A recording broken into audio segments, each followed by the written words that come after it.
Mr. President, what I'm going to describe now is gruesome, but I think it is important for us to understand what is happening to the children in Gaza.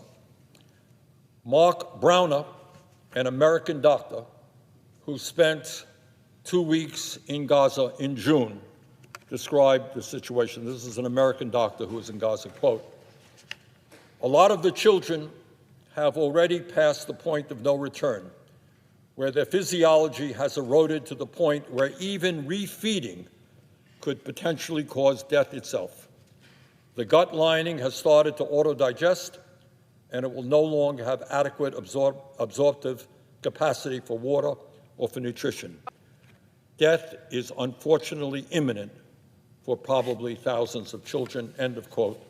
That's an American physician who was in Gaza in June. Mr. President, the American people are haunted by the images coming out of Gaza, and these are some of those images. These are desperate children with pots in their hands, crying, begging for food in order to stay alive. And that's what the American people are seeing every night on TV, on the internet, in their newspapers. These are emaciated children, their bodies in some cases barely more than skeletons. The American people are seeing miles and miles of rubble where cities and towns once stood. They're seeing innocent people being shot down while they wait online to get food while they are starving. Over 1,000 people have been killed waiting online to get food because they are starving. Mr. President, let me begin by stating what the debate we're going to have this evening is about and what it is not about.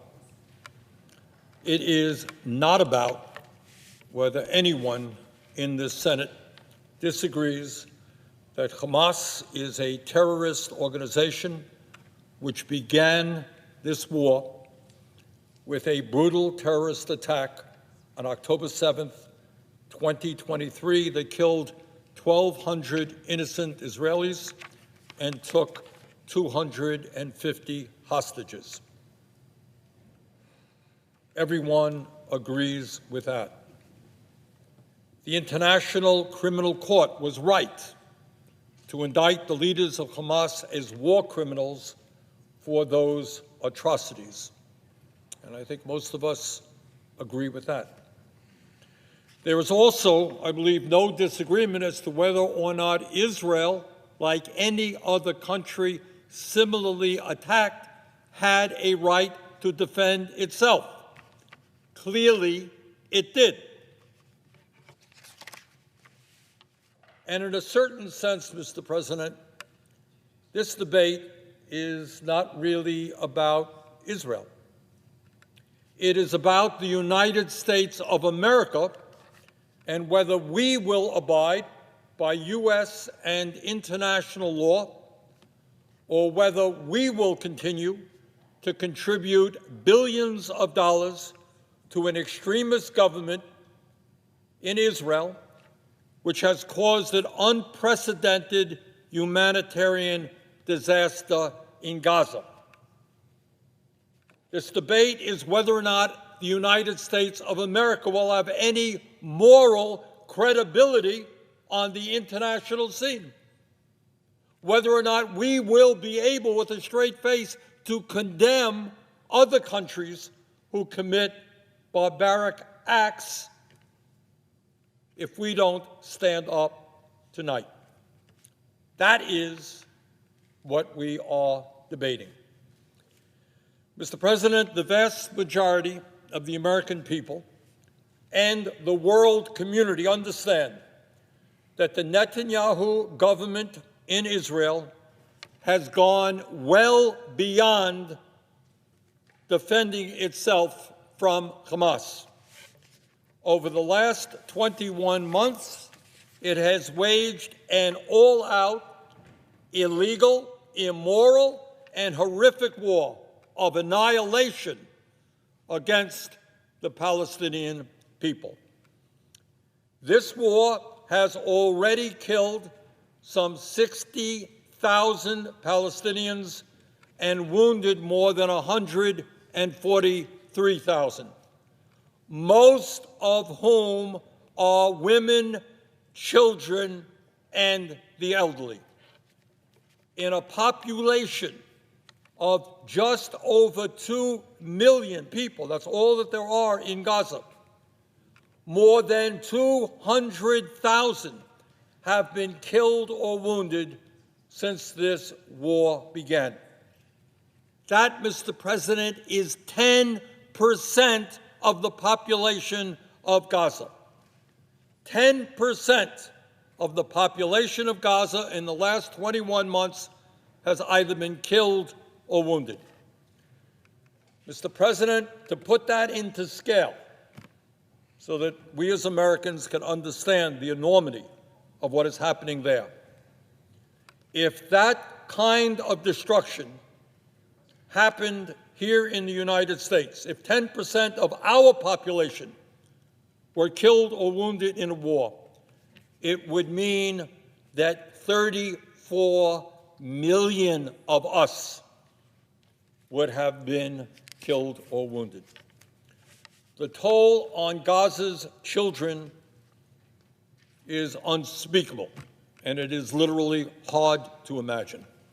The United Nations reports that more than 18,000 children have been killed since this war began. Just this morning, the Washington Post published a list of all of these children's names. And Mr. President, I asked that these names be entered into the congressional record. And here is— Without objection. Mr. President, here is the list. These are the names of children published in the Washington Post today that have been killed by the Israeli military in Gaza.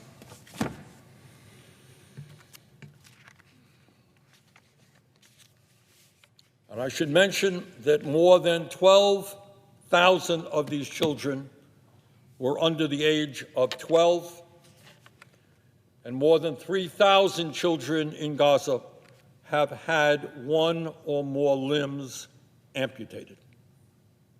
That is how this war has impacted the children in Gaza. But it is not just the horrific loss of life that is taking place there. New satellite imagery shows that Israel's indiscriminate bombardment has destroyed 70% of all structures in Gaza. 70% of all buildings in Gaza have been destroyed. The UN estimates that 92% of housing units have been damaged or destroyed. Most of the population is now living in tents or other makeshift structures.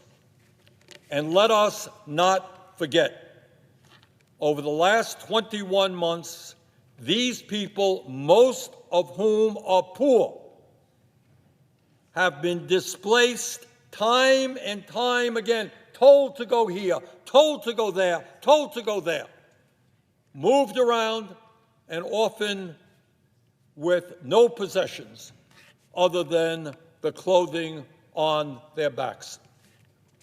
Mr. President, the healthcare system in Gaza has been destroyed. Most of the territory's hospitals and primary healthcare facilities have been bombed. More than 1,500 healthcare workers have been killed, as well as 336 UN staff. Gaza's civilian infrastructure has been totally devastated, including almost 90% of water and sanitation facilities. Raw sewage now runs all over Gaza. Most of the roads have been destroyed. Gaza's educational system has been obliterated. Hundreds of schools have been bombed, and every single one of Gaza's 12 universities has also been bombed. And I should mention there has been no electricity in Gaza for 21 months. Mr. President, all of this is a horror unto itself. But in recent months, the Netanyahu government's extermination of Gaza has made an unspeakable and horrible situation even worse.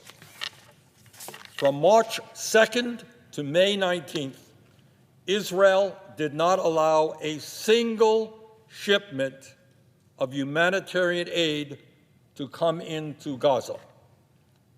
No food, no water, no fuel, and no medical supplies for a distressed population of 2 million people over a period of 11 weeks. Since then, Israel has allowed a trickle of aid to get into Gaza, but nowhere near enough to meet the enormous needs of a population besieged for so long. Mr. President, when you cut off all food to a population, what happens is not surprising. People starve to death. And that is exactly what Israeli policy has deliberately done. It is causing mass starvation and famine. Children and other vulnerable people are dying in increasing numbers. In the last 2 weeks, dozens of young children have died from starvation. Starving mothers cannot breastfeed their infants, and no formula is available, and certainly no clean water to make it in any case. Hospitals have run out of nutritional treatments, and doctors and nurses who are already treating the desperate, they themselves are going hungry and are fainting from hunger. The World Food Program says that the food crisis has reached, quote, new and astonishing levels of desperation, with a third of the population not eating for multiple days in a row, end quote. Just yesterday, the gold standard UN-backed food monitoring group, the IPC, issued a new report saying, and I quote, "The worst-case scenario of famine is currently playing out in the Gaza Strip," end quote. When mass death from starvation begins, it is difficult to reverse. Aid groups say it will soon be too late to stop a wave of preventable deaths in Gaza, all of which is the direct result of the Israeli government's policies. Mr. President, what the extremist Netanyahu government is doing now is not an effort to win a war. There is no military purpose in starving thousands and thousands of children. Let us be clear. This is not an effort to win a war. This is an effort to destroy a people. Having already killed or wounded more than 200,000 Palestinians, mostly women and children, the extremist Israeli government is using mass starvation to engineer the ethnic cleansing of Gaza.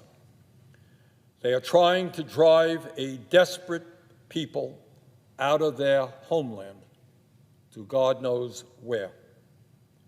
This is not my speculation.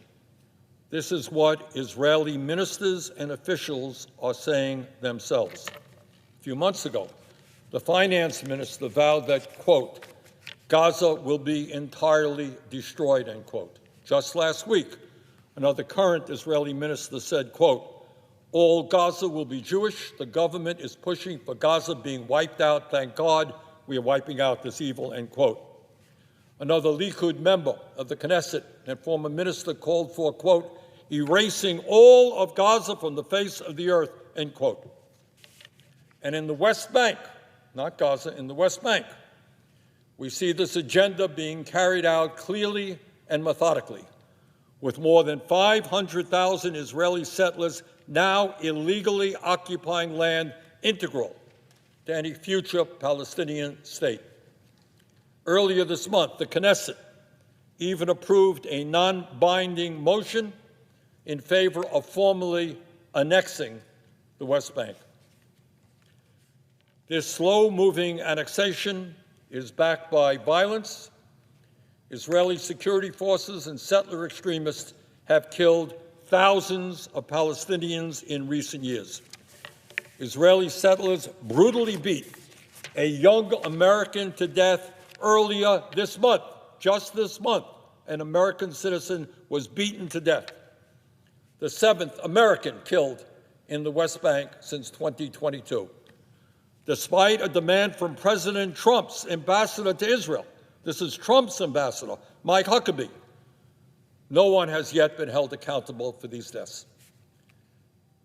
Mr. President, people around the world, all over the world, are outraged by what is going on in Gaza right now, and countries are increasingly demanding that Netanyahu's government stop what they are doing. France and Canada have said that they will recognize a Palestinian state. The United Kingdom has said it will do so as well if Israel does not immediately end this war and surge humanitarian aid. And at the UN last month, 149 countries voted for a ceasefire resolution condemning the use of starvation as a weapon of war and demanding an end to Israel's blockade on humanitarian aid. But it is not just the international community. Just yesterday, Gallup, one of the best polling organizations in our country, released a new poll that shows that just 32% of Americans support Israel's military action in Gaza, while 60% oppose it. 32% support it, 60% oppose it. To my Democratic colleagues here in the Senate, I would point out that only 8% of Democrats support this war, and I would also point out that just 25% of independents. And to my Republican colleagues, I would point out that more and more Republicans are beginning to speak out against the atrocities of this war and the fact that billions and billions of taxpayer dollars are going to a government in Israel waging an illegal war.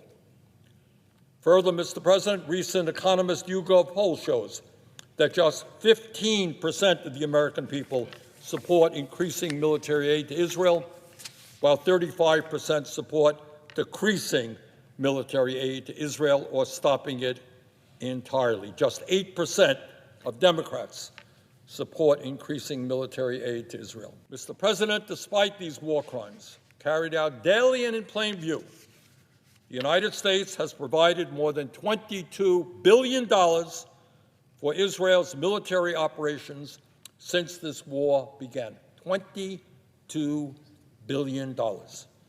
One estimate based on Brown University research calculates that the United States has paid for 70% of the Gaza war.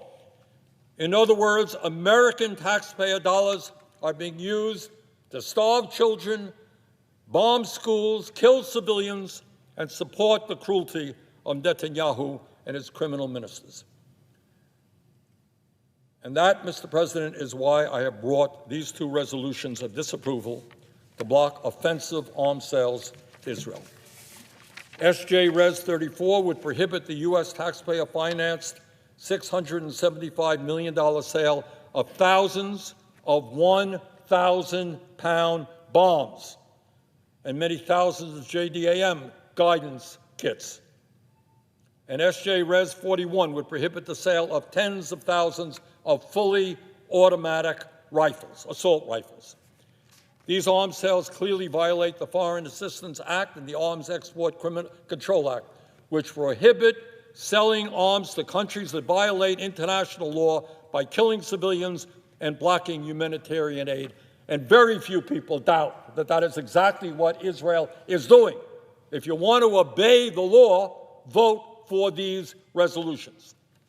The rifles in question will go to arm a police force overseen by far-right extremist minister Itamar Ben-Gvir, who has long advocated for the forcible expulsion of Palestinians from the region, who was convicted of support for terrorism by an Israeli court, and who has distributed weapons to violent settlers in the West Bank. Ben-Gvir has formed new police units comprised of extremist settlers and has boasted about how many weapons he has distributed to vigilante settlers in the West Bank.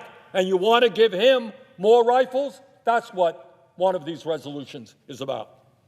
These are rifles the Biden administration held back over fears they would be used by extremist Israeli settlers in the West Bank to terrorize Palestinians and push them from their homes and villages. Mr. President, U.S. taxpayers have spent many, many billions of dollars in support of the racist, extremist Netanyahu government. Enough is enough. Americans want this to end. They do not want to be complicit in an unfolding famine and daily civilian massacres. And we here in Congress tonight have the power to act. No more talks, no more great speeches, but tonight we have the power to act. The power to force Netanyahu and his extremist government to end this slaughter. The time is long overdue for Congress to use the leverage we have, tens of billions in arms and military aid, to demand that Israel end these atrocities. At a time when Israeli soldiers are shooting civilians trying to get food aid on a near daily basis, when extremist settlers are pushing Palestinians from their homes in the West Bank, and when Gaza is witnessing mass starvation as a result of Israeli government policy, the United States should not and must not be providing more weapons to enable these atrocities. Mr. President, whatever happens tonight, history will condemn those of us who fail to act in the face of these horrors.